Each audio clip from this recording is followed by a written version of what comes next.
Sunday night, and I'm feeling all right. How cool's this music, Joe? Come on, man. Come on, man. Nothing beats spaghetti western music. Exactly. And look, we're all dressed up for it and everything, dude. Scott Lopez, I think we've lost Scott Lopez. It's like he's fallen off his horse or something, man. Three Amigos. Yeah, we got to circle back and see what happened to Pancho Lopez. Woo!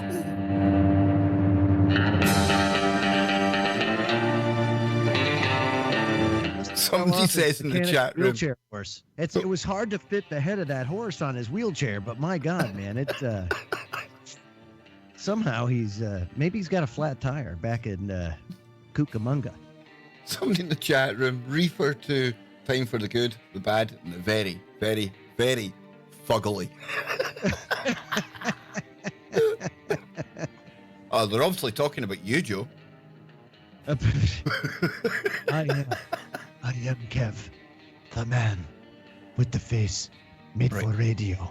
Hey, listen. I don't need a face. I just have the accent, dude. And now I'm just going to drown you out.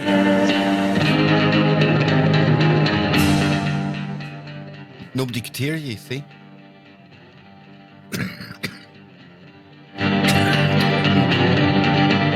Sound like Doc Holliday after he found out he had lung cancer. I know, dude. I know.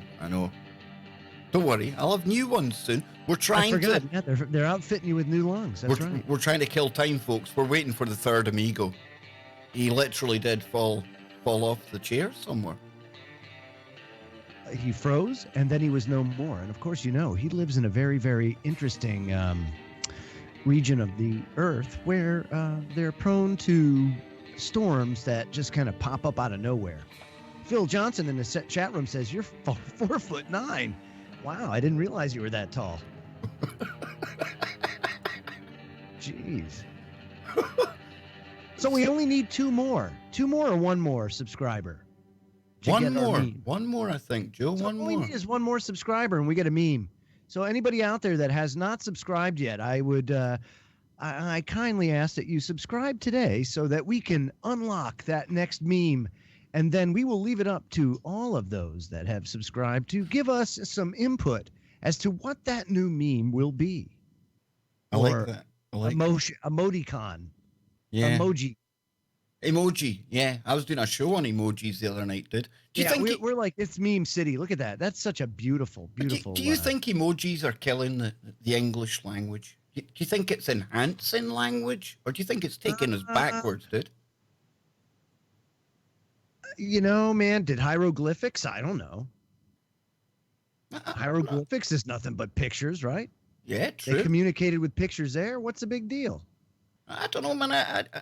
The more that we communicate by text, the one thing I do find good about the emojis, apart from the fact most of them are funny anyway, but you're able to almost emphasize what meaning you're assigning to something. Usually Scottish people, very sarcastic things we say. So that doesn't come across when you just type it. So if you put a little winky face or a little kind of cheeky smile, people kind of get that you're being a bit kind of tongue-in-cheek. So it does enhance that. But at the same time, when you get like a text from somebody maybe in their teens, dude, it's like I need some kind of Rosetta Stone to tell me what's going on between the acronyms and all the emojis that mean things. And if you send the wrong emoji to the wrong person, it can send out entirely the wrong signal, dude. It's like code, dude. To me, it's kind of like code. Also, just a different way to express oneself, which I think is great. A lot of people call it Poncho. Oh my Poncho, God. we thought we'd lost you, man. We did. Thank God. That's the wrong turn at Albuquerque, eh? Wham, Scott. You feel better now? Or did you get Linux? I guess I got Linux. I don't know. Weird technical issues with me and Kev today. Well, you know how I don't even know if I want to talk about my technical glitch that I had before the show. Yeah, that one was pretty suspect. That was pretty weird. Bizarre. Yeah, we're listening to something from Russia today. But that was problem number one. That was problem number one. we've got the joke that I could be a Russian agent, number 2. Lee Stranahan wants me to come on Sputnik with him, number 3. And then this Russia Today piece was talking about a British think tank called, shall I say it? The Institute for Statecraft. There you go. See all the LARPing and things and all these psyops and all these characters on YouTube and social media that we've been talking about in recent times. Well, we keep on saying, where does it go to? How high does it go? Yeah. Now, this is the British version, so I'm not saying this is in any way connected to what we're seeing being uncovered by Lee Stranahan, myself, others. But would you say though that from a, let's say, an influential perspective, would you put this organization on par with something like the Council on Foreign Relations? No, no. So nothing that high. No, I would see this more as a kind of an operation that is akin to Project Mockingbird, because they've got reporters that they can go to in the news to put out stories. They also managed to get a Labour MP suspended from the party because one of their favourite tactics is to go after people and call them anti-Semitic. So, but that's my point. That's my point. If you take a look at the CFR and who the CFR is made up of, not only do you have academics, but you also have people in Hollywood. You have influential think tank individuals and politicians. But more importantly, you have a lot of people in media, both print and television. And what happens when, say, you have policymakers and media as part of the same club? You start having, well, Brian, it sure would be helpful if you didn't talk about this tonight. Or perhaps it would be helpful if maybe you found a way to put this out in such a manner that, in order, they start working in tandem with each other. And that is extremely powerful because that basically becomes state-run propaganda. Oh, big time. That's what you get. They're talking right? about using this to influence and manipulate public opinion. And the quote is, it's to instill a military ethos into the mind of the British people. And they're like funded by the Foreign Office. And they're also funded by Facebook. They gave them $100,000. NATO, and that's interesting because NATO crosses into the mimetic warfare that this mob are using and what we're talking about in America. And what was funny before the show, folks, was we were talking about this place and it's registered at an address in Scotland. However, when you go to that address, it's just a front. It's just an empty warehouse. And in reality, it's ex-special forces and ex-military intel and ex-politicians and people like that. It's kind of like what they do with these tankers and these vessels on the sea. Yeah. You've got to understand, Scott, Joe, we've got Scots law. It's a totally different judiciary system up here to England as well. So there's different rules and things like that. But we were talking about tossing cabers. Of course it is. Every Scotsman knows how to toss a caber. And we like to throw logs about on a Sunday. But the reason it was funny before the show was because we were talking about this, and then all of a sudden I get a message saying Windows Firewall and my AVG had blocked Skype. Hang on, blocked Skype? I go on Skype all the time. And at the very same time, the router totally resets everything. Joe and Scott are all kind of frozen, and I'm sitting here talking to them as if they can hear me, and I'm laughing at them going, oh, what have they done? No, and you were frozen solid. Me and Scotty were like, uh-oh. Yeah, there's some things you can talk about. Who knows? Oh, come on. Don't start that shit. It's coincidence, I know, but it's good woo. Come on, man. Everybody hypes something on YouTube nowadays, right? But then again, now here comes Scotty, and here he is kind of talking away, and next thing you know, he's all... Bleh. And we're like, what happened to Scotty? He's just sitting there all frozen. What happened, Lopez? What happened? Now we can't hear him. Oh, no. Now his audio's out. Oh, wow. Okay, so Mr. Lopez is really having a very, very, very bad day. Oh, look at this. This is great. Hi, everybody. How you doing? There he comes. There he comes. Yo, Scotty boy, we hear you, Can man. you hear me now? Yeah, Yes. you're batting 1,000, my friend. Okay. Yeah. Yep. No. Okay? Basically, my stuff just froze up.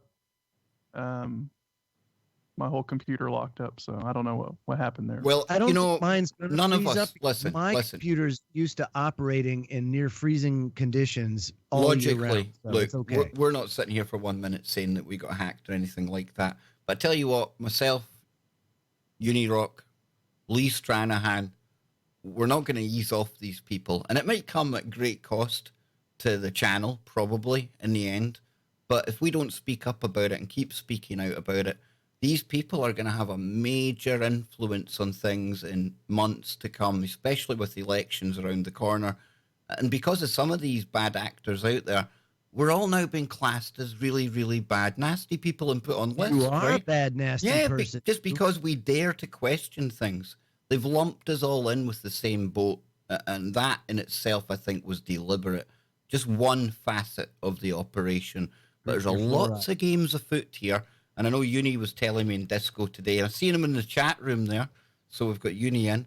Yeah, he was saying that myself, him, and Stranahan hopefully hook up for a stream soon. We'll try and get Lee over here one weekend soon as well. Telling you folks, this is all the stuff we've been talking about, and that's why it's so, so important. It might seem, dull, boring, not the usual woo and craziness that we like to get into. But if we don't sort this out and we don't highlight it, then there'll be nowhere left for us to get into all the woo and the crazy stuff, okay? So that's why... because Scotty boy. This is at the core of a lot of the problems that we're having right now, right? So you have to address this because this is what's causing a lot of the shit that we're seeing happen, as far as censorship and a lot of this stuff that's going on online. It all ties back to this stuff that Stranahan is exposing, the stuff that we've been talking about, the stuff that Uni's been talking about, all of that, this is a very important thing It's that extremely needs important. to be, that needs to be exposed. It's going to be very difficult to do so considering all of the players that are involved are basically the owners of the platforms that you would do the exposing on. So you've got to be able to get this out in a fashion that it's not going to be limited, and it's going to be very hard. It's going to be very, very, very hard. This is one of those things that there are very few times when these moments occur, but they're very important that you take them on and you make the most of them. And I remember the last one that was really important and it worked was that anti-piracy stuff. Remember those anti-piracy laws they were going to pass? Yeah. And everybody banded together and put enough pressure on the non-representing representatives to shut it down. And what was that, CISPA or something, wasn't it? Something like that, yeah. Yeah, that's right. Yeah. That's right. And it would have been devastating. Yeah, and we won that battle. But this, what we're seeing now is basically CISPA on steroids. Yeah. And it's because people fell asleep at the wheel. It was one victory and it just exhausted everybody. And we're like, oh, but you can't do that. And this is going to be the same thing. So when this happens and these people are exposed, it has to be seen through and that pressure has to be maintained. And it's something that cannot be let up on. And if you do and you say, oh man, I just need a break, we're done. We're done. And if people think about it as, everything, think about the pyramid of power. And you've got Lee Stranahan, who's really close to the top of the pyramid, the level that he's doing, those operators. And then underneath it is what Uni's exposing. And I urge everyone to check out Red Pill to Pay the Bill, Doc 2 Addendum, the same lawyer, Robert David Steele, David Seaman, DeFango, Bill Clinton, Richie from Boston, Call for an Uprising, all of these popular YouTubers. And Is it a coincidence that they all have the same lawyer? No. No. And folks, this isn't my research. This is thanks to But Uni, even all so, of his Discord researchers. But I need to give credit where it's due here, right? Because, I'm a host and I have to take the information from these people that do research, and I see the hours that they put into it. And there's some people will take that and they'll put it out there as their own. I just want everyone to know that this is a concerted team effort. There's nothing political to it. There's nothing like that, unlike the YouTubers we're exposing who have got political kind of slants to anything they talk about. We're just trying to kind of, I hate to say police the platform because I don't like that language, but making sure there's no foxes in the hen house, shall we say. That's the best way of putting it. There always will be, Kev. There always will be. And it's not anything that you're really going to be able to avoid.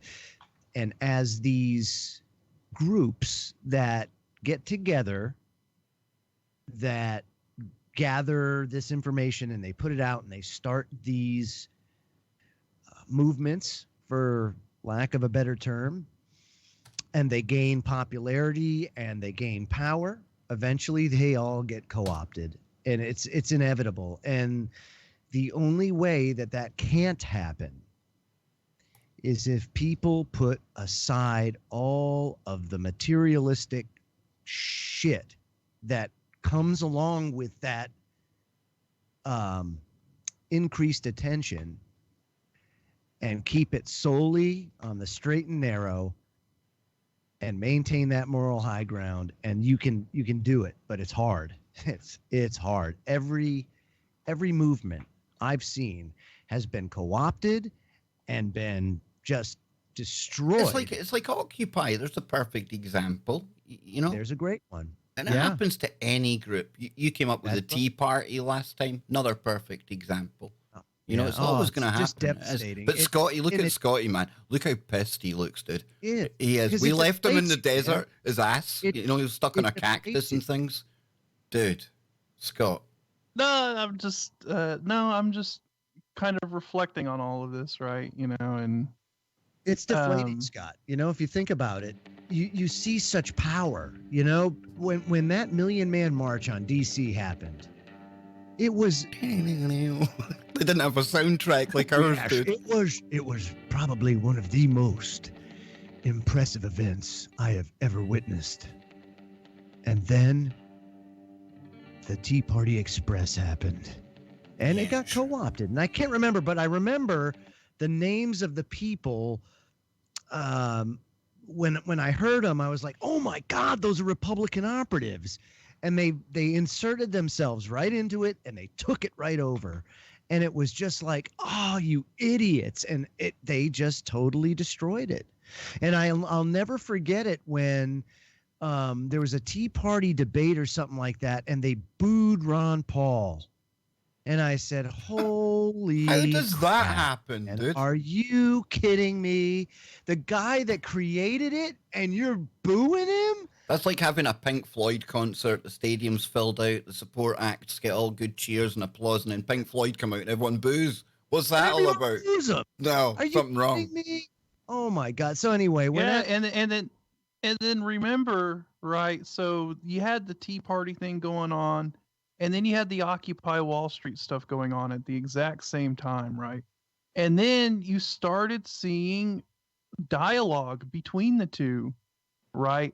I remember there were a lot of people from the Tea Party and a lot of libertarians that were going down to Occupy Wall Street and were kind of educating the people down there. They were educating the people down there about the Federal Reserve, private banking, awesome.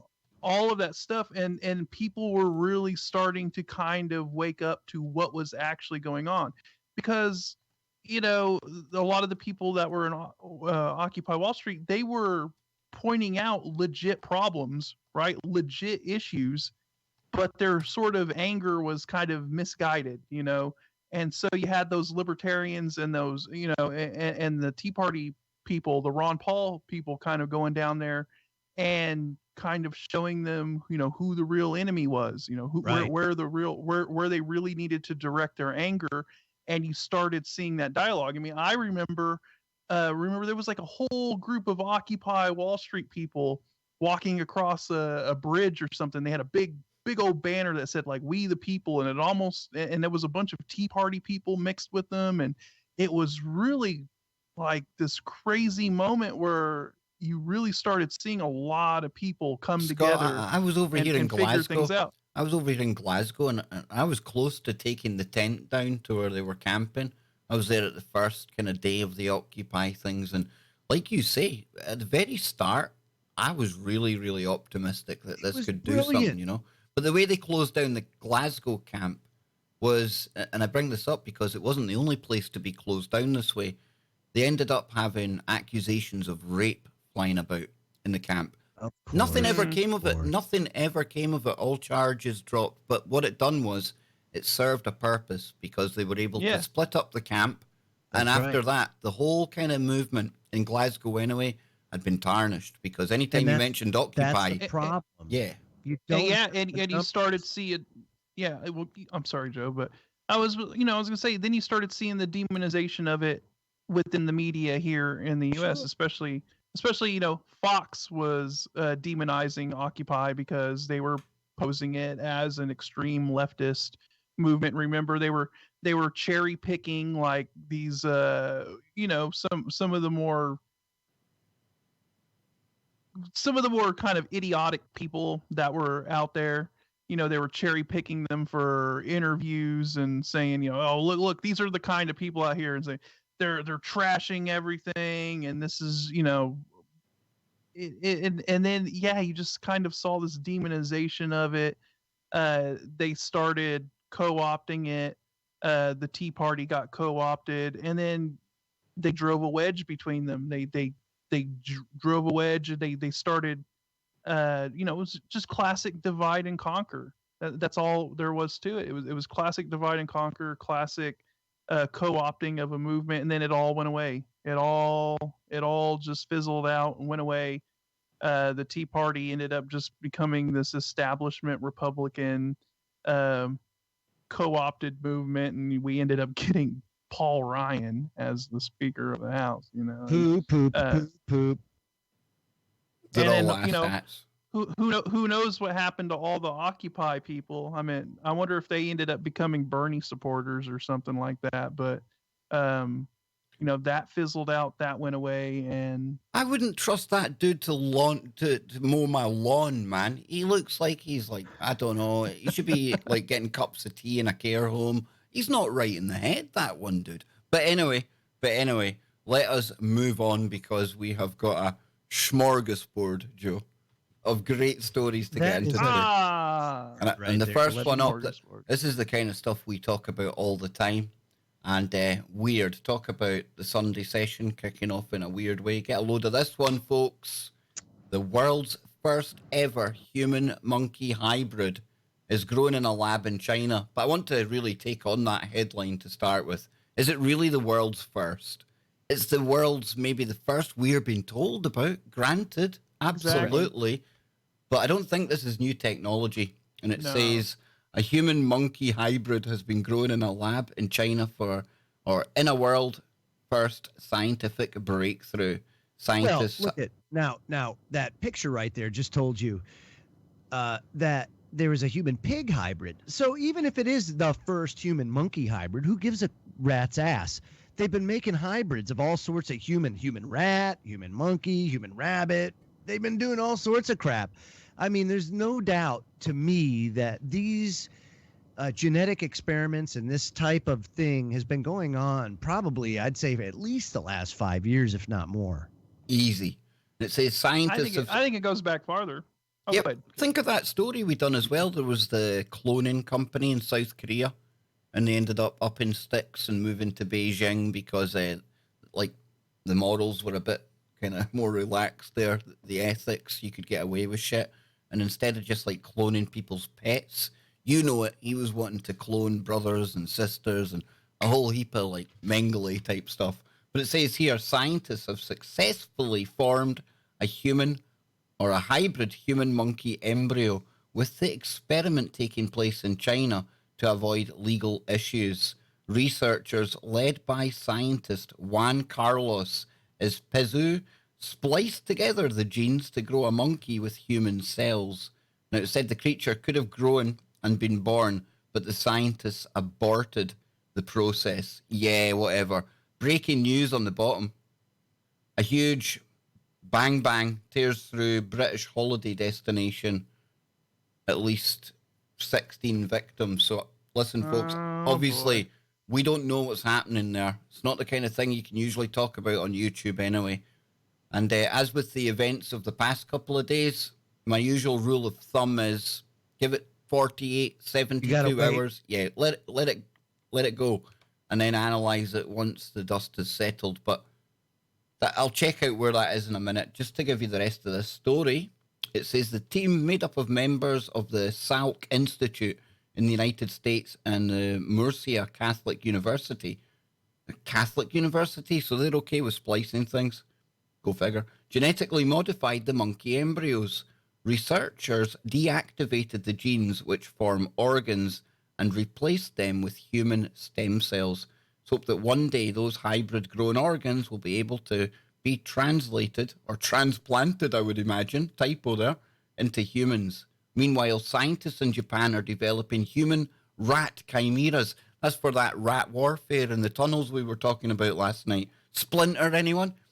For the same purpose in a new biotech arms race. Look at the state of that cow, God. Man. Jesus Christ. Roid rage, yeah. You know, so, there we go. This isn't the first time.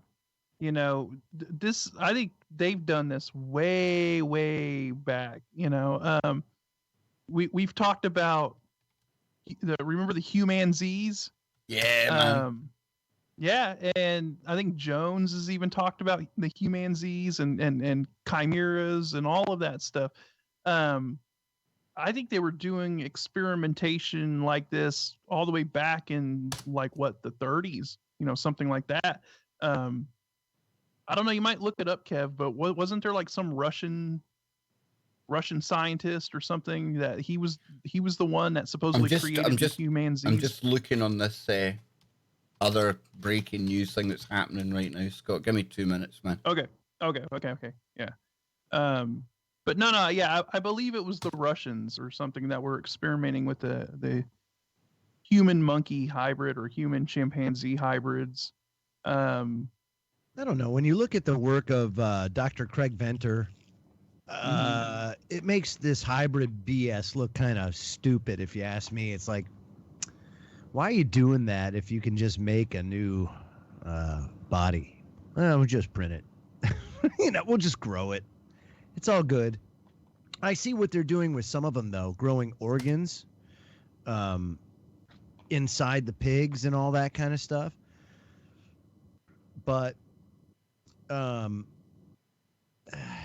think that going down this path, I fail to see I'm not seeing the value added. I don't know what we're getting out of this, outside of just morbid curiosity and using science as the excuse. John Kriako in the chat room, those crazy people from World War II, they made superhumans, probably with the experiments that Mengele was conducting and things, I would imagine. Right. So, yeah, and a lot of that science wasn't lost.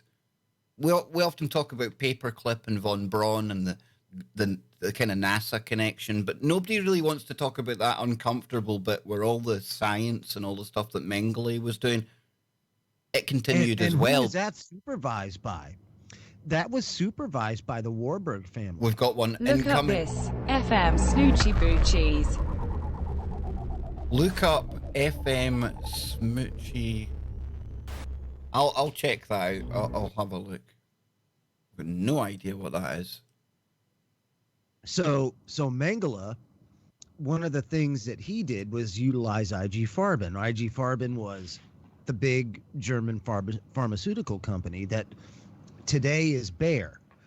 And at the time, IG Farben was run by Paul Warburg. The Warburg family is a prominent American banking family that, wouldn't you know it, was on Jekyll Island and was pivotal in creating the Federal Reserve. And even after um, the world after World War II, Warburg went to Congress and basically told them that, look, we're going to get our way one way or another, like it or not, it's coming, and told them straight up.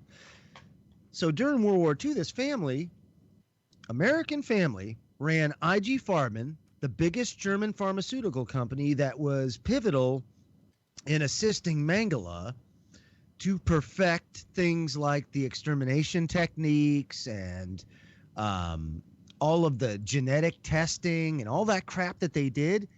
IG Farben's laboratories and everything like that, they processed all of Mengele's stuff. So, I mean, when you talk about, the close ties to everything, like you were talking about, exposing these close ties, Kev, you come to find out that, again, all of the history. Hang on. We've got a new member. We've got a new member coming in a second. Woohoo! We might be one closer to. Oh. Very good. Meadow Dream, thank you very, very much. But not only that, right? Not only that, we've also got a caller into the show. We do. I see that. Ooh. Mr. Nice. Gable, we presume. How you doing, Ryan? Hey, guys. I'm doing good. How are you? We are very good. You listening to Doing all this fantastic. like human hybrid, bad guys from World War II experiment stuff, man? I'm sorry, Kev. Can you say that one more time? You broke up. I'm saying, what do you make of all this human hybrids and the bad guys from World War II and their crazy science that we're talking about here? I heard a lot of stuff when I've read about that in the past, that the Soviets did a lot of experimentation with it. And some stuff, it's funny because we hear stories, but we don't ever hear confirmation about it.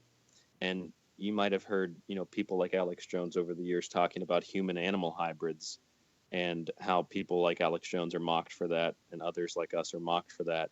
But it's a pretty common thing. Every once in a while, you see a story over the last couple decades, even before I was born in 1991, where they're openly discussing having human-animal hybrids. And now just recently, they're merging human DNA and animal DNA. And, those are just the types of things we see on the surface and the types of experiments that go on publicly or behind the scenes during times of war, when there's no restrictions whatsoever on any kind of scientific endeavor.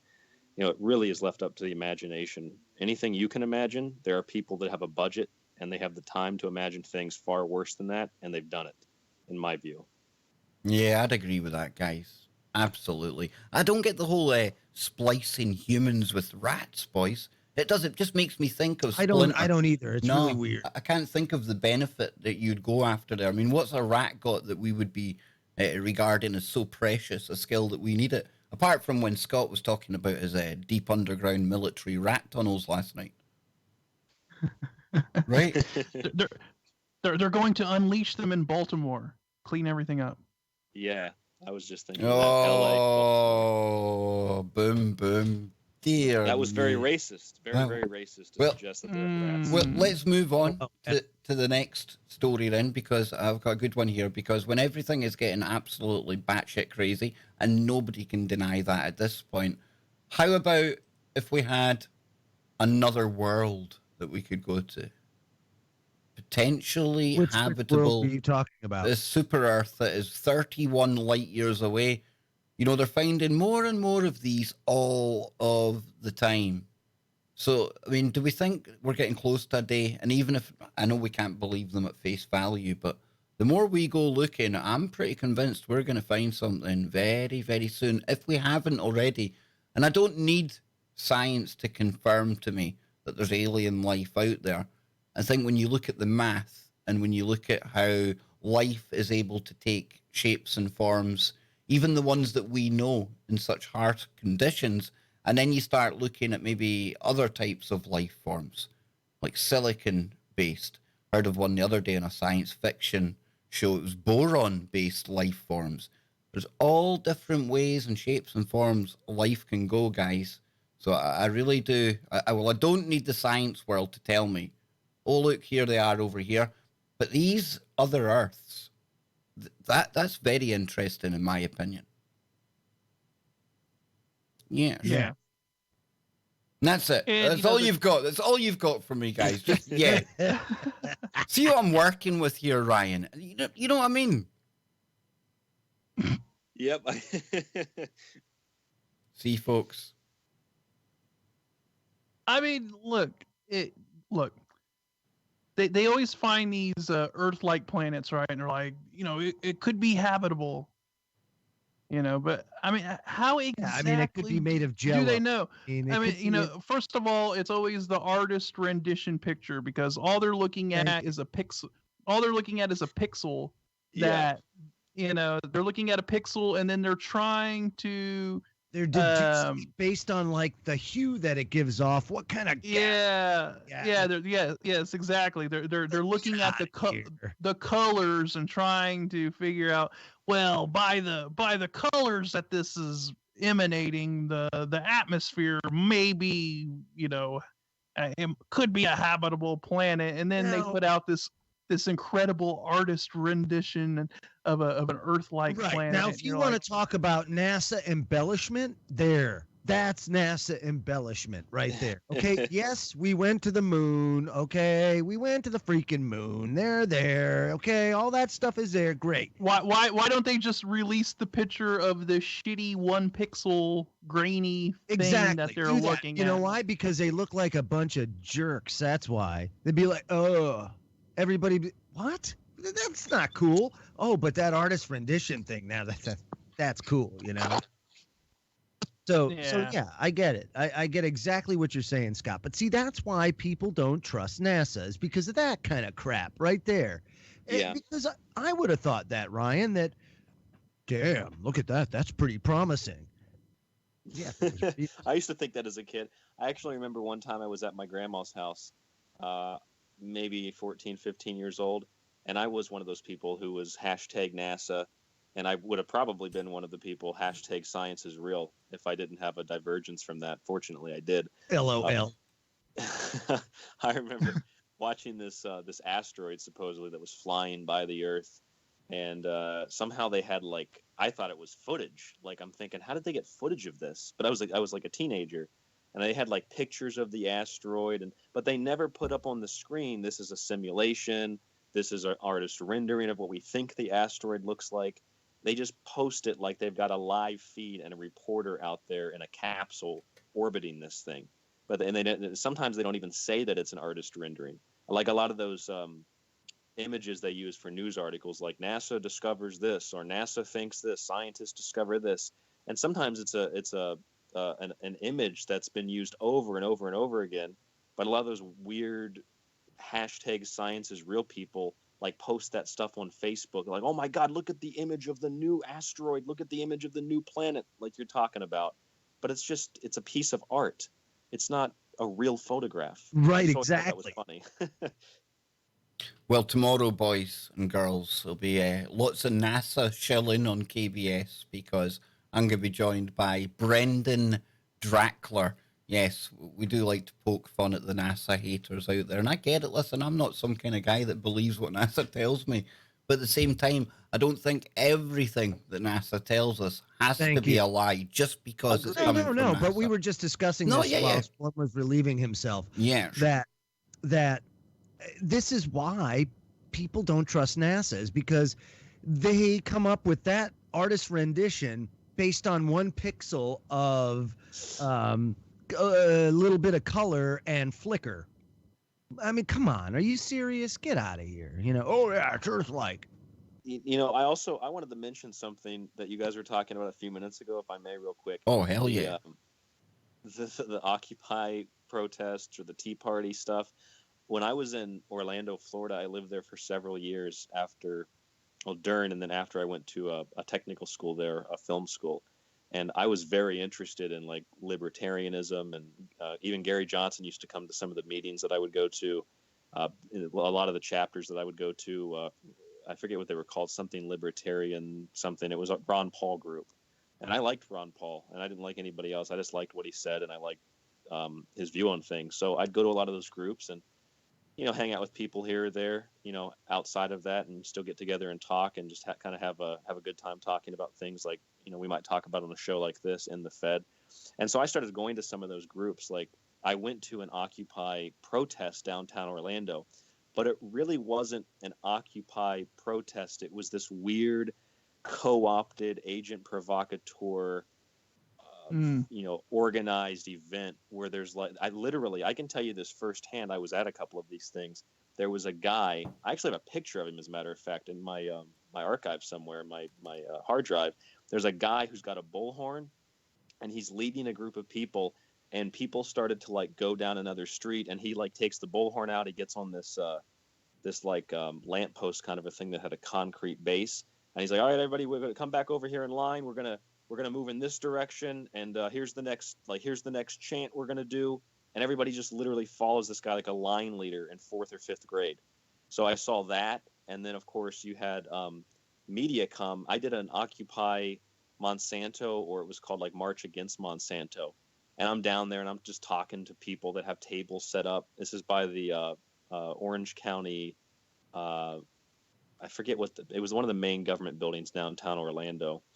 And I'm down there, and I remember the news came, the channel was like Channel 13 or one of the local news stations came, and they went up, and I swear, guys, they interviewed this guy on the side of the road who was not a part of the protest or the gathering. He was just, he might have even been homeless. So they go up and they interview this guy. So why are you here? I don't know. I'm just standing here. So you don't know why you're at the event? He's like, well, I'm just kind of just hanging out. And then the news, like they wrapped up and left. They were there for like 10 minutes. And the guy wasn't even a part of the event. I was like, come over here and talk to me. I'll give you that's what Fox was doing repeatedly over and over. They were finding people that either, like you said, Ryan, either probably weren't part of the event and they were just kind of hanging around seeing what was going on, and they didn't even really have an idea of like what everybody was protesting about, or they were finding the most, the people out there that were just, they were cherry picking like the stupidest people out of there, and using them to represent the whole movement. And you saw that repeatedly, constantly. And so, yeah, you could definitely see that's how they were using that to demonize the whole movement, the movement. Yeah, it's funny when you see it firsthand. It's almost like, dude, nobody else sees this. This is so obvious what they're doing. I saw that when I went to a debate during the last time Ron Paul ran. I went to a debate it was in Tampa at the University of the University of South Florida, the Bulls there in Tampa, the green football team. And I went there, and I'm hanging out outside, and we were waiting for Ron Paul to come in because he's like the only guy that comes in, and he's just kind of hanging out with people. He's got 100,000 people there to see him. He barely has a security guard around him. You go up and shake his hand. Everybody else is coming with like bulletproof vests and squad cars around him like they're already president. So he just kind of came in the back, and there are literally there are more people in the street for Ron Paul with signs, with shirts, with stickers and pins, literally as far as the eye could see. And I remember, dude, guys, I think it was like Fox News, CNN, they're all there, all the big ones. They came and they're maneuvering through the crowd like a snake, and they found the only guy, and this is so funny. This guy had a sign that said Rick Santorum for president. I don't know if you remember that guy. Rick Santorum. Oh my God, yeah. But he had a Ron Paul sign over the Rick Santorum sign. So he would walk in the crowd, and then when he would stop where the news was, he'd hold up the Rick Santorum sign. So the media comes over and they interview him, and then they do the same thing that I counted. There were I think there were 10, 11, 12 Mitt Romney supporters in this whole crowd of Ron Paul people. And so I remember the cameraman got down on his knees, and they did a low angle shot. So they got the whole background of Ron Paul people, and it made it look like they were all Mitt Romney supporters. I mean, I saw this stuff firsthand over and over again. I was in the spin rooms for media. It is so disgusting, and it's so naked. Yeah. It's the way they do it. It is the way they do it. It's the same as, I always laugh. Anytime there's a protest, you can guarantee you're going to get the kind of action shot of the flaming car. There's going to be a car on fire somewhere. You can guarantee it. And of course, it's all about perception deception, right? In that kind of instance, they're trying to paint all the protesters as violent.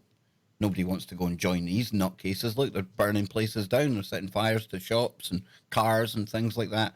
And what you're talking about, exactly the same, Ryan. And again, they're not aiming at us. It is easy for us to see these manipulations going on, but I think they don't care about us anymore. As long as they can convince enough of the people to form that consensus reality, even though it is a distortion of what is reality, I think that's the ones they still aim for,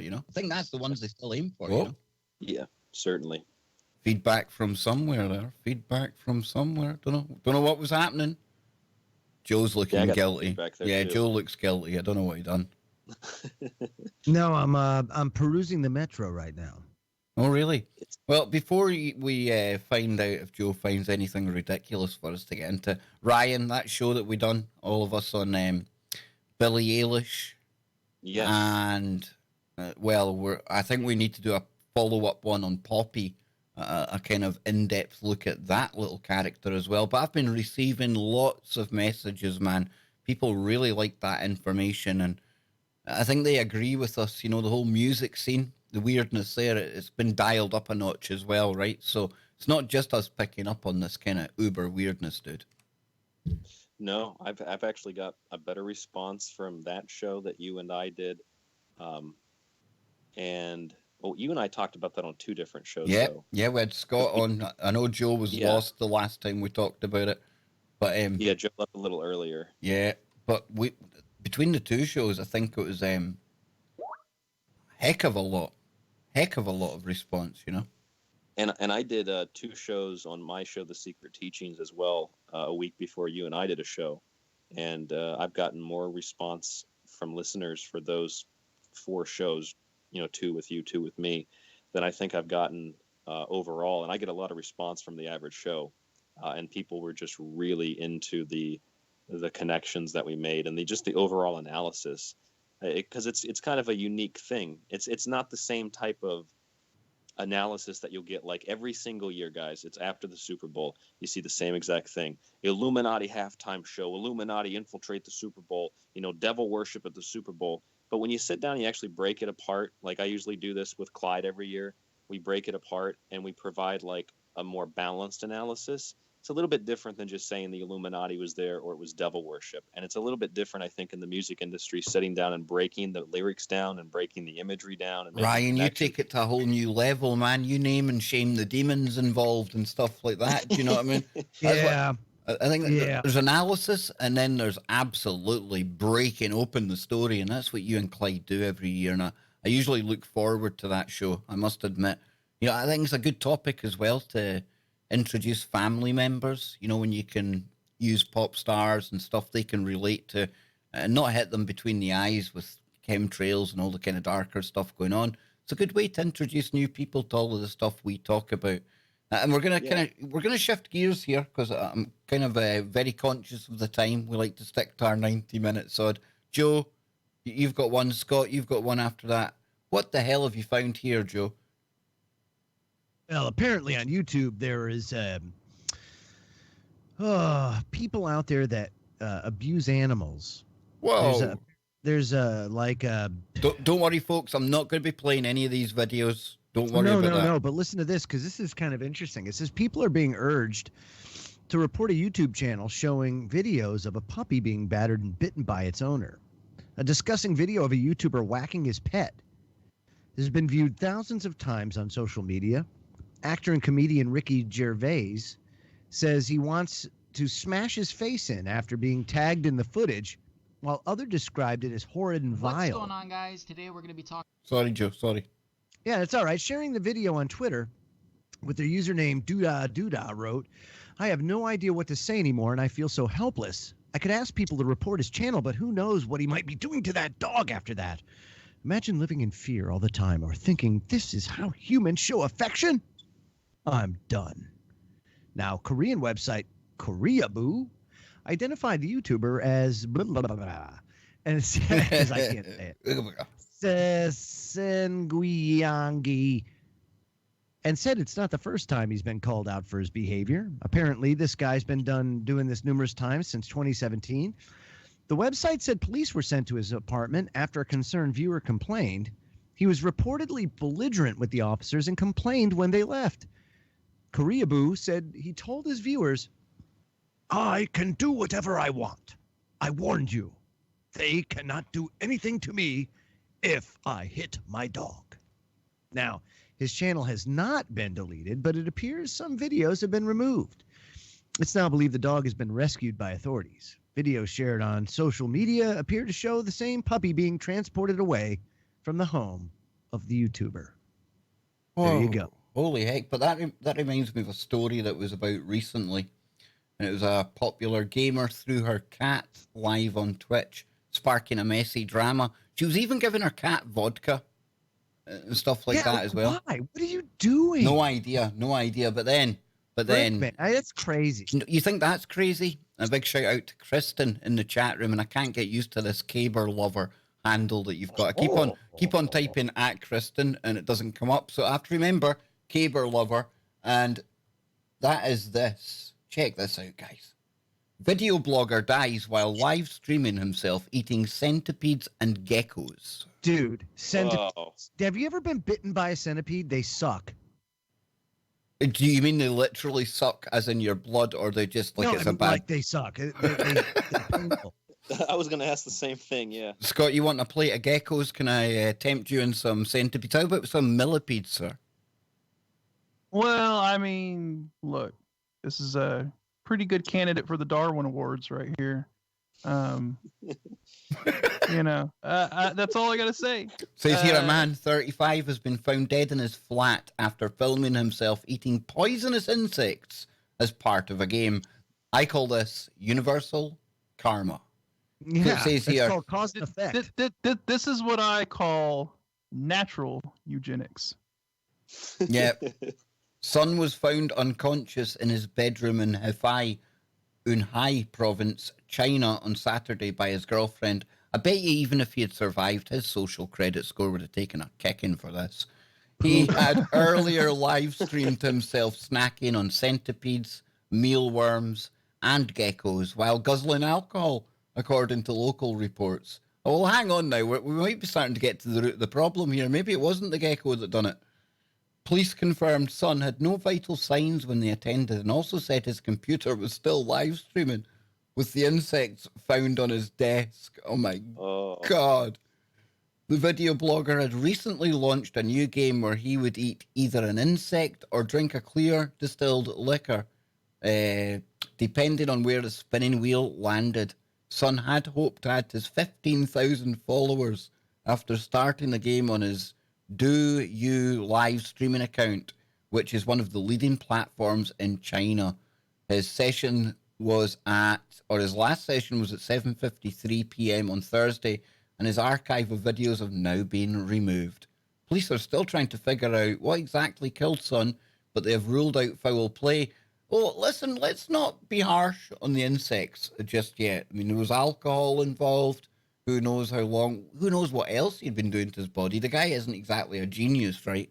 Who knows what other concoctions he had tried for his crazy game, for his 15,000 subs. This is just kind of symptomatic of the times, though, right? I hate to kind of make light of this story because it's kind of tragic. But the things people will do, Scott, the things people will do for 5 minutes of fame, 15,000 people is nothing. I've got a channel with 92,000. It's nothing. It's not a big channel. You're not famous. Far from it. You know, it's nuts.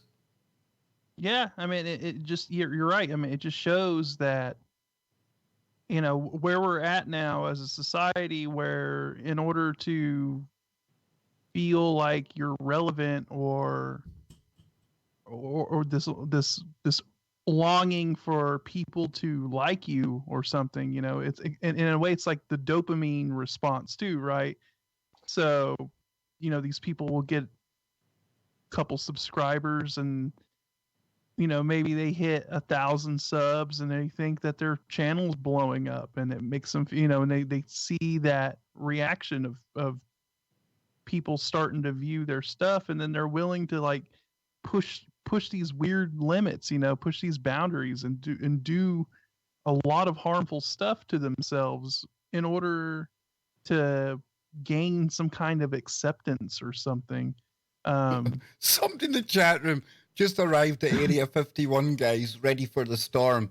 Dude, don't be storming no military facility in the desert, man. Storm your bedroom, man. Storm your duvet cover. Watch it on the internet because it's going to be pale pink mist out there. What, dude, honestly, don't go there. PlayStation, man. Listen to me. I appeal to you, dude. There's nothing to be seen there. And if there was, think they might have moved it by now. It's not going to end. It's not going to end pleasantly at Area 51, boys. It's not. No. In fact, they might give you a dinner of millipedes, centipedes, and geckos. But let's think about this. I think there's something nefarious going on here, right?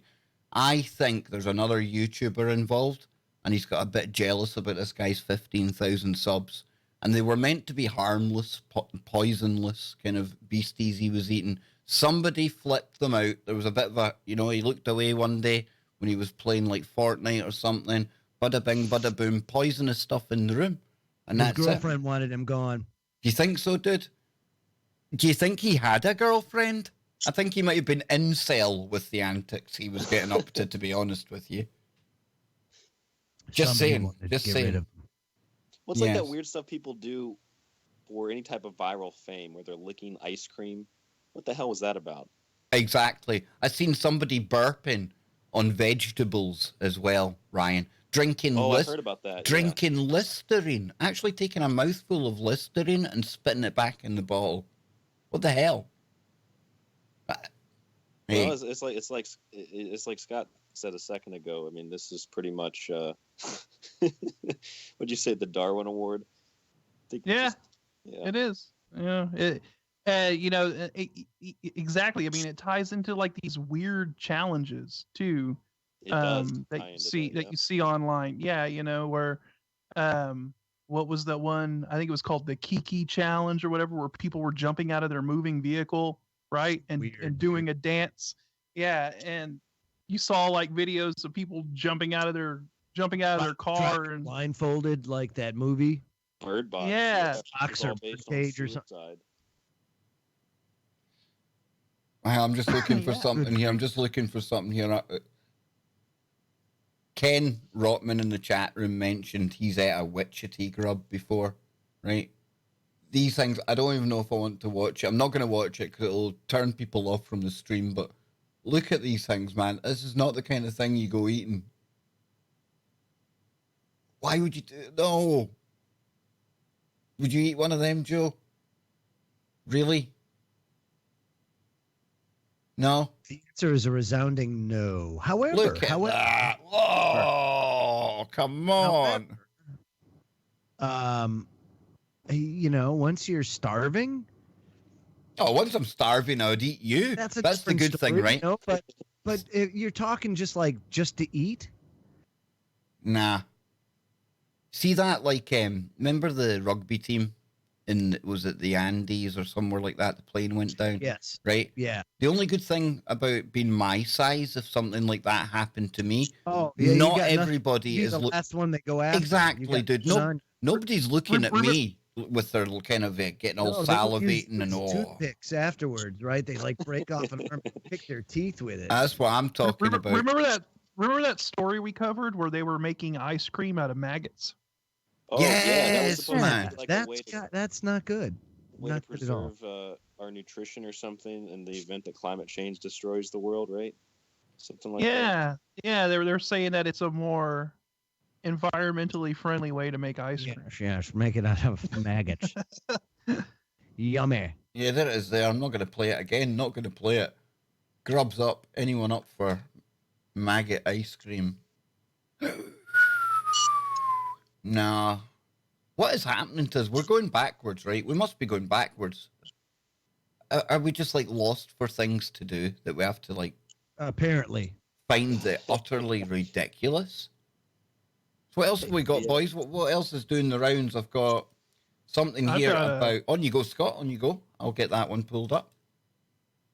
I've got this article from The Guardian, and the Pentagon is testing mass surveillance balloons all across the United States. Oh, you get ready for UFO reports, man.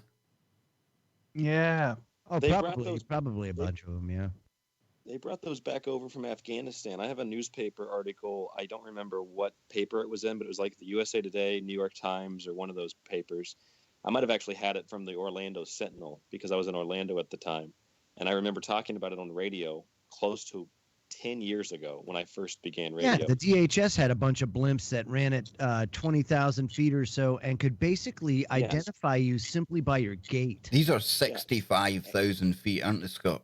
And they look out in, I think, close to 100 miles or more in each direction. They're pretty impressive. Yeah, they had them in Afghanistan, and then they brought them back to the States, and they put them on the southern border initially, and then they, of course, rolled them out to... So they're probably over every major city. So what you're saying is they could zoom in on a spider's eyeball, Scott? Absolutely. From 65,000 feet. They could count the legs of those centipedes. Yeah, exactly. So yeah, I mean, it says here, it says the high altitude balloons promise a cheap monitoring platform that could follow multiple cars and boats for extended periods. It says the U.S. military is conducting wide area surveillance tests across 6 Midwest states using experimental high altitude balloons. Documents filed with the Federal Communications Commission reveal up to 25 unmanned solar-powered balloons are being launched from rural South Dakota and drifting 250 miles through an area spanning portions of Minnesota, Iowa, Wisconsin, and Missouri before concluding in central Illinois. Traveling in the stratosphere at altitudes up to 65,000 feet, the balloons are intended to provide a persistent surveillance system to locate and deter narcotic trafficking and homeland security threats, according to a filing made on... This is the same as that... Remember the Argus drone that would fly about, and they said that like there was so many different cameras on it, but basically this recorded like miles after mile live, and it was all in like 4K HD kind of resolution, and you would be able to wind it back, and it would be constant. You know, this sounds like this kind of thing right here. Yeah, it does. It sounds like that this is something that would be implemented into that.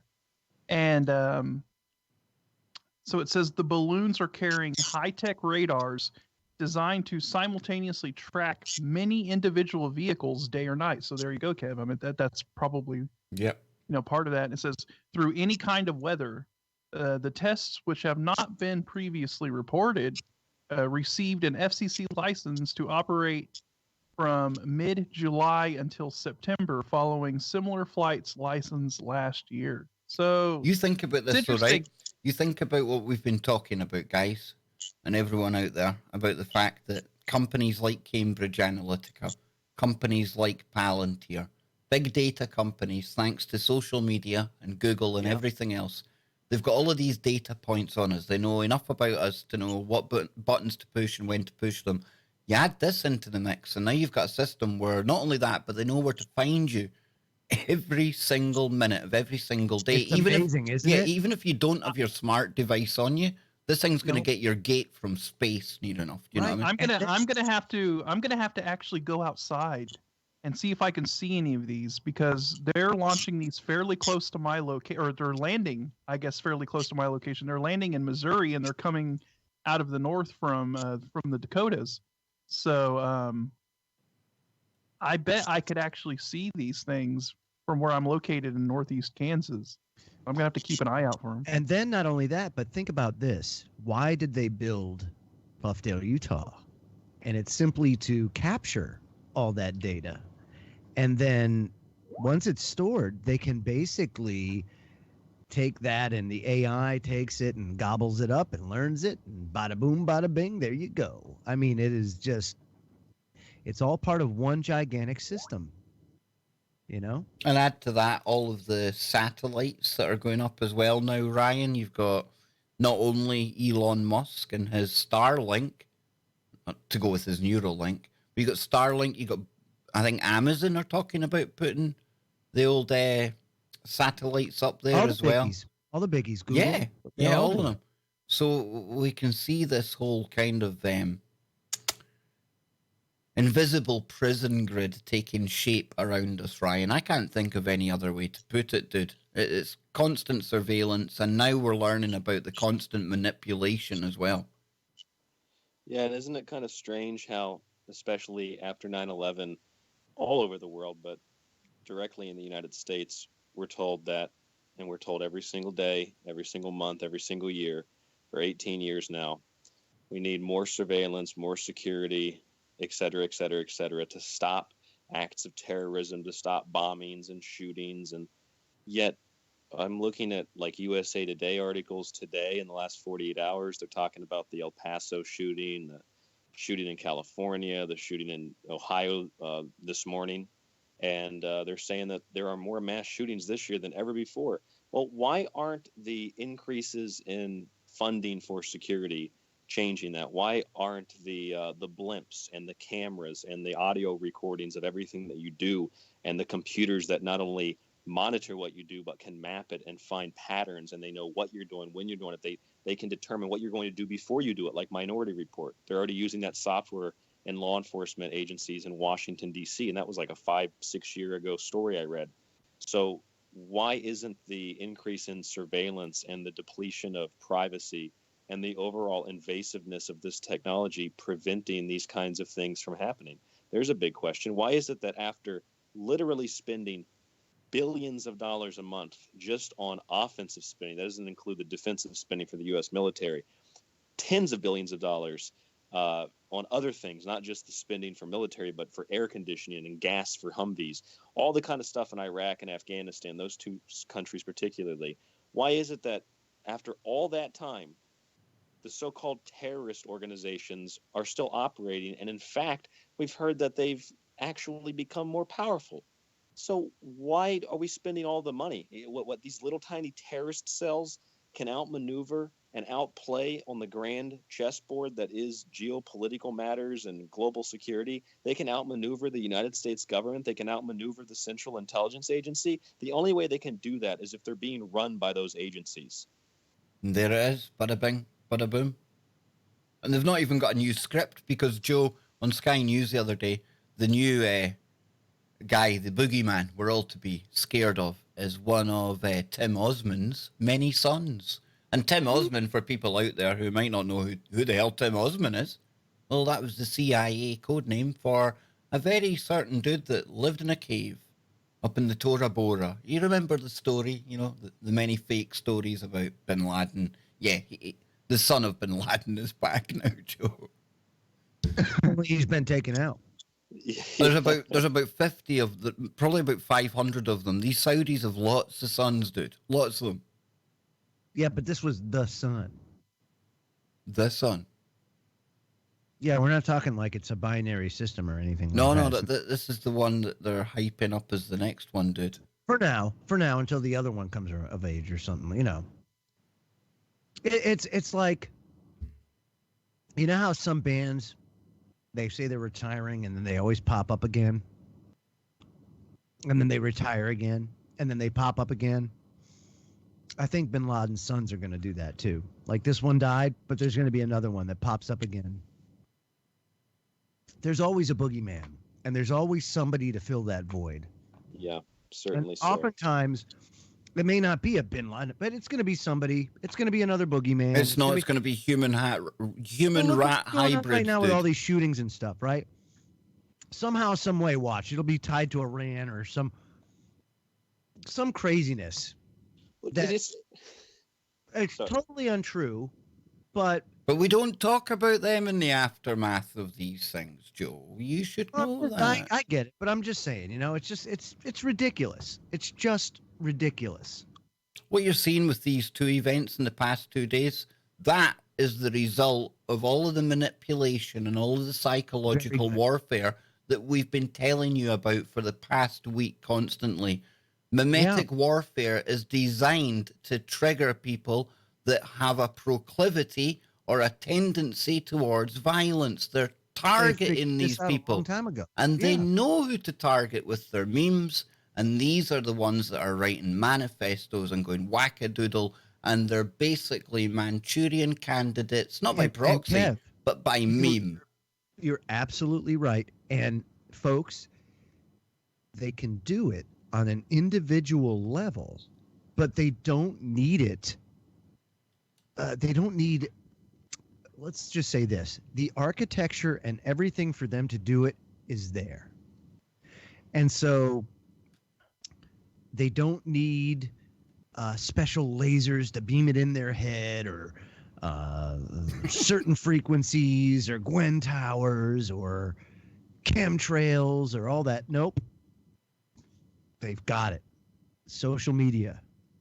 Yeah, because they know everybody's on social media. Yep. They know that everybody's got a social media profile. At least enough of the population is basically addicted to social media or on it at some level, to where they can pull these operations, and they know that the odds of some mentally unstable person that will be triggered by this stuff is going to go out and do something. Right. And look at that, eh? Yep. Just a story from the other day, July 31st. Talking lasers that beam messages into your head. My. Could be here in 5 years. Get a grip of yourself. I mean, how long has voice to skull been on the go and things, you know? Oh, Researchers at the Pentagon have just finished a new round of testing. Yeah, a new round of testing on an old weapon that's been upgraded umpteen times. It's crazy. And you switch on the 5G, and the fact that they'll know exactly what to make that little voice in your head say when it speaks to you. It's quite when you look at the whole system, when you start placing it all together with the smart cities, smart devices, the psychological kind of attack that they're putting us under, the manipulation, the last thing in the world we can say is these are a bunch of idiots we're up against, eh? It is a very well-oiled machine, guys. It truly is. If it wasn't so nefarious, it'd be absolutely genius, right? It would. I mean, there's a lot of thinking gone into the way that they've set everything up here, and it astounds me. Even when you look at it as long as we have, it still shocks me just where we are. Scotty, Joe, Ryan. Yeah, I mean, the agenda continues to push forward, and they continue to roll along, right? And so, I mean, the sort of awakening of people, I guess you could say, since a certain event occurred in September of 2001. A lot of people woke up to a lot of stuff since then, which I don't think they anticipated, right? I think that threw a monkey wrench into their plans for a little while, set them back for a little bit, but they've kind of regained their footing. I think they're finally figuring out how to handle this whole internet situation. The internet was something I don't think they anticipated people utilizing against them to that level, right, Joe? Like the Yeah. I think you know so. what I mean. Maybe then again they did, though, but it was acceptable losses, if you will. Like, well, I don't know. You know what I mean? I think. I don't know. They had to. I think they had to make it really good, because they had to get us all to buy into it, because they had to get us all to the point where we were unwittingly sharing data here, there, and everywhere. So it had to appeal to people. It had to have that wow factor for a while.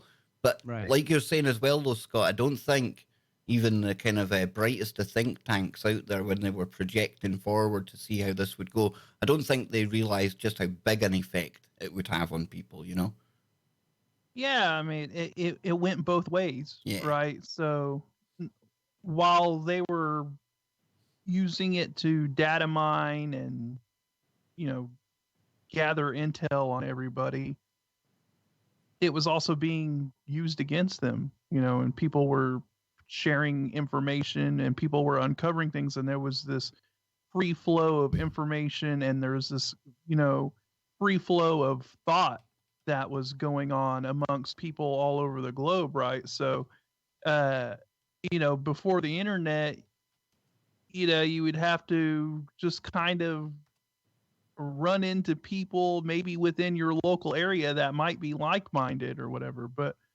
with the internet, look, I can converse with you, Kev, across the ocean. Yeah, big right? time. You're in Big, Scotland. big You're time, in dude. Scotland. I'm in Kansas, and we're like-minded individuals throwing back ideas and doing research and uncovering things, and it was used. It linked people together. It brought people together that otherwise would have never been able to communicate with each other. And it sparked, I guess you could call it a global awakening in a way, right? And so I don't think they really anticipated that global awakening to that level, or at the level it really got. And that's when they decided, okay, we have to go for broke now. It's time to clamp down. It's really time. It's time to start shutting all of this down, and getting a lot of getting control of this, because they started losing control. The whole global awakening thing was starting to get a little out of control. And look, it goes back to what we were talking about earlier, right? Occupy Wall Street. That was a symptom of it Party. all. Yeah, that was a symptom of what people were learning on the net. Yeah, I mean, and regardless of what people think about Jones or whatever, right? He utilized the internet and weaponized it in a way that I don't think they anticipated, right? I mean, a lot of people were woke up to the information, woke up because of the information that he brought forth, So Was it the same way with Obama utilizing social media and the internet to obtain a lot of the support from younger people that he did, supposedly? Obama Nokia. Oh, Obama Nokia. Ryan, I'd almost forgotten about him until you mentioned the long-legged Mac Daddy there. And if it wasn't for the internet, but folks, if it wasn't for the internet, we would never have any idea about a character called Joey Chestnut. Joe. Hey, man, that's absolutely right. He's a hero of mine, too, because there are many, like on YouTube, you see competitive eaters like Ellie Beast, but they're not like quantitative in some ways. This guy is he's the Mac Daddy. Look at him go, man. Yeah, he ate 413 chicken wings in 12 hours in a glutton marathon. Yeah, listen to this. This competitive eater Joey Chestnut has a bone to pick with an eating challenge this week. Lots and lots of bones. Chestnut's major league eating #1 rated glutton devoured 413 Hooters chicken wings in 12 hours at the Mall of Georgia.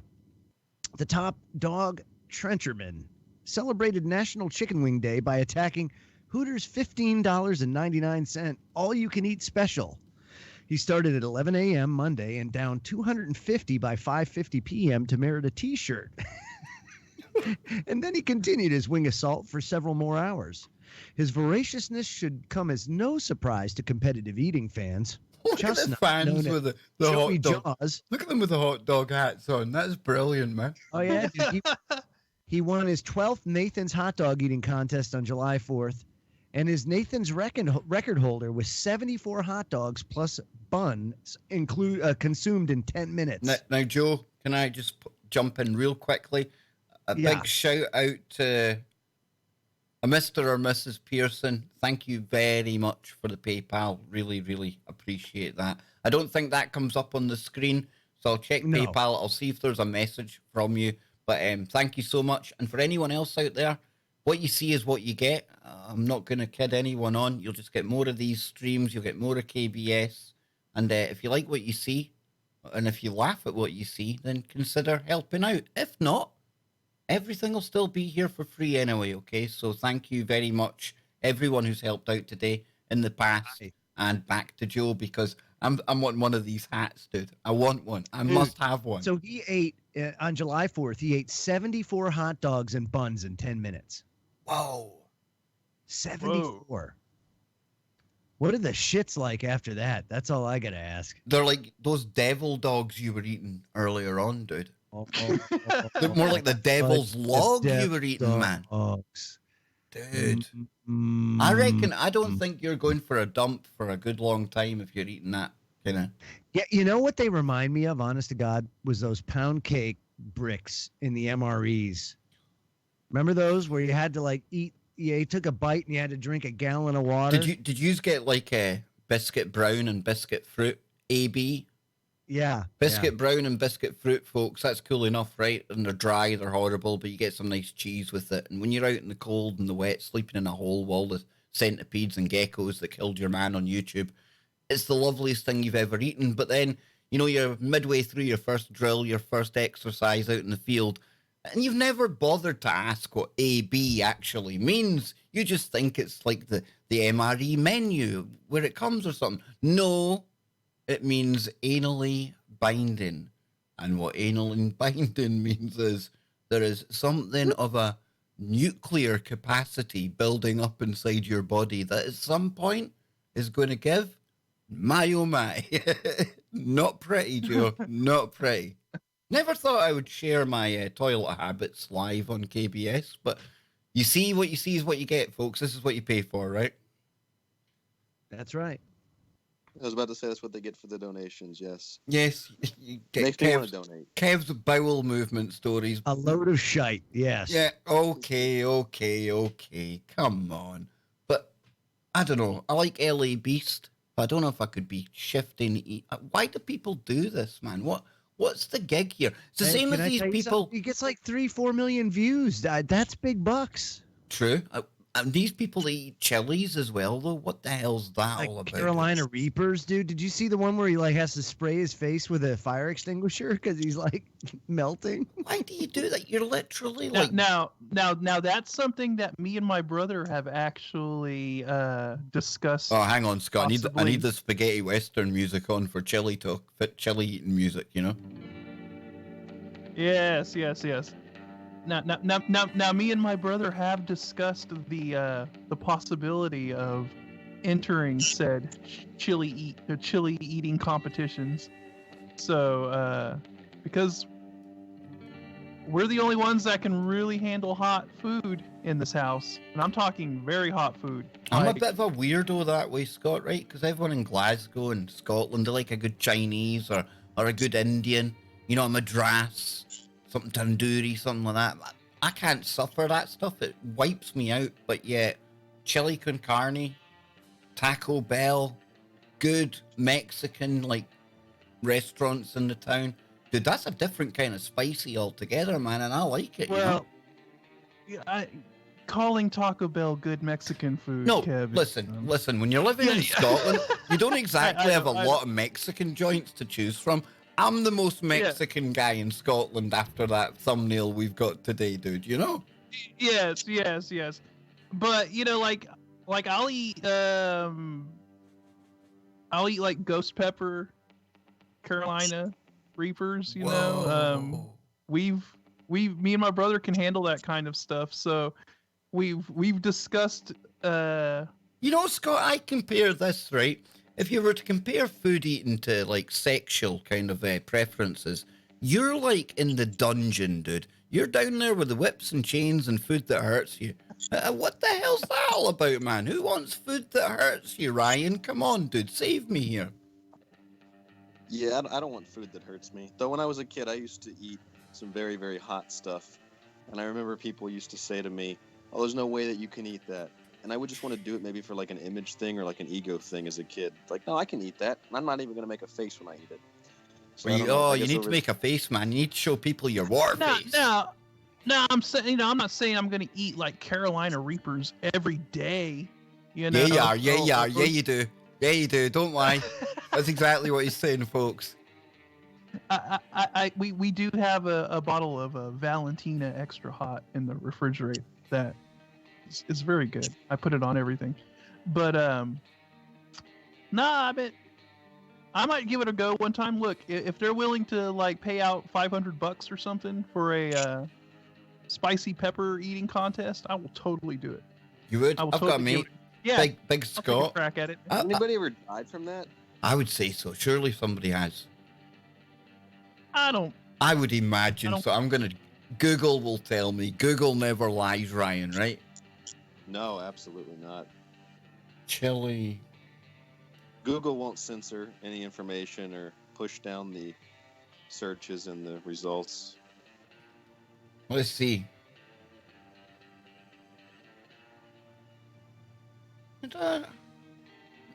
Mostly asking the question. You know, here's one from BBC. It says here, I don't think. can you hurt yourself eating chili peppers?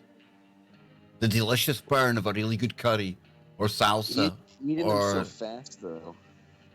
Their fiery goodness that makes you want to sweat and flush. You see, you should... Why do you want to sweat and flush when you're eating? That's the kind of things you're wanting when you're having sex, dude. See how I think things are getting mixed up here, Scott? Is for many people one of life's great pleasures. The search for the most profound scorch is a hobby of sorts. Perhaps even an obsession. Are you obsessed with your chili, Scott? Would you like to sit on the couch and confess to me what happened when in your childhood with a chili that put you this way? Look, I'm just half Mexican, so... You get chased by a clown with a chili. A clown with a chili. No clowns with chilies. That'd have been good. Look, okay, so for one, you know, a lot of people like eating hot food, especially you notice that people who eat hot food tend to live in hot climates. Isn't that kind of interesting? You know what I mean? Like you would think that eating spicy food would be for somebody that lives in a cold climate to warm up or something. You know what I mean? And you get people in cold climates go for the fish and the kind of... I get it. It's weird, isn't it? Yeah. So one of the sort of scientific reasons I've heard why people in hot climates eat hot food is because it triggers your sweat. You sweat more, and in a way it actually causes you to cool down because it makes you perspirate. And so the wind blows on you and you actually feel cooler. It triggers a perspiration. So that's one. But you know, another thing is hey, look, man, spicy food is actually really, really good for you. Chili peppers are very, very good for the bloodstream, you know. And the hotter the pepper, the better it is for you. So, you're not winning me over, Scott. You're not winning me over. I'm going to your guy over in China, and I'm going to take over his 15,000 subs, and I'm going to become the insect-eating man. Yeah. Well, Kev, if you ever come down here to Kansas and visit us, I'll make sure I tell my mom to take it really easy. I'm never coming to see you, Scott, because then I'll never be able to say I'm not in Kansas anymore. I will be in Kansas. And being in Scotland, Joe, the only way I eat my centipedes and geckos is if they're deep fried with some chips and a Mars bar. I was going to say, or perhaps with a little bit of sheep's pluck. And now see, come on, man. Why did you have to go and bring a sheep into it? What was that all about? Well, you know, because typically somewhere, somehow, sheep's entered the equation. Okay, then before we go, I know we're right at the end of the stream, but there's one thing I want to show people before we go, because this is still the weirdest thing I've seen, and it came up in a recent show with Chris Anatra, and it was that, remember the woolly pig? Remember that thing, Joe? Oh, yeah. Harry Bacon. I still don't remember an animal like this ever living. Not on the planet I came from. You ever seen one of these, Ryan? A mangalista? A woolly pig? No, I don't think that I have. Well, see, Chris Anatra was calling this a man... Was it a man-animal effect? Or it was a man-animal effect, yeah. This is an animal I've never heard of before. Look at the state of it. A mandanimal. Mandanimal. That's what it was. Mandanimal, yeah. And that's what the Japanese are calling their hybrids now. They're calling them humanimals. It's like the pig man from Seinfeld. Wow. This is a serious question before we go, though, folks. Has anyone seen one of these hairy pigs, the Mangalista? No, I'm hoping it's a resounding no. And as a man who has a keen eye for a sheep of many breed, never come across anything like this. In fact, I think this might put me off sheep for years. Okay, Joe, maybe only weeks. I lie. Joe's gone off. Joe's lagging out. What are you saying, Ryan? We're going to wrap up in a second anyway. Oh, I was saying the funny thing about that is, especially when it comes to like cryptozoology or strange creatures that people, have never seen before, or some people say they've seen them.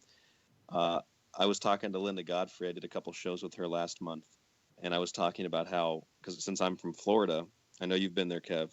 Make love it for space. And big shout out to all the girls I love in Florida. Love you long time.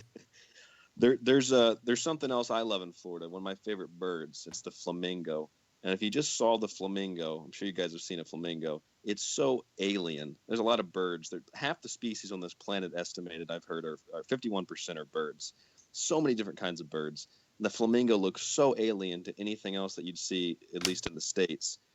But if you go to Florida, it's a relatively common thing to see a flamingo. You don't see it as often as any other bird, maybe, but it's a common thing. You go anywhere else in the country, you don't see that kind of thing unless you're in a zoo. So that doesn't mean the flamingo doesn't exist. It just means that it's a rare bird. It's in one part of the country. It's birds all over the world, animals all over the world. I always thought that was funny, though. We just reject, like, I've never seen it, so it can't exist.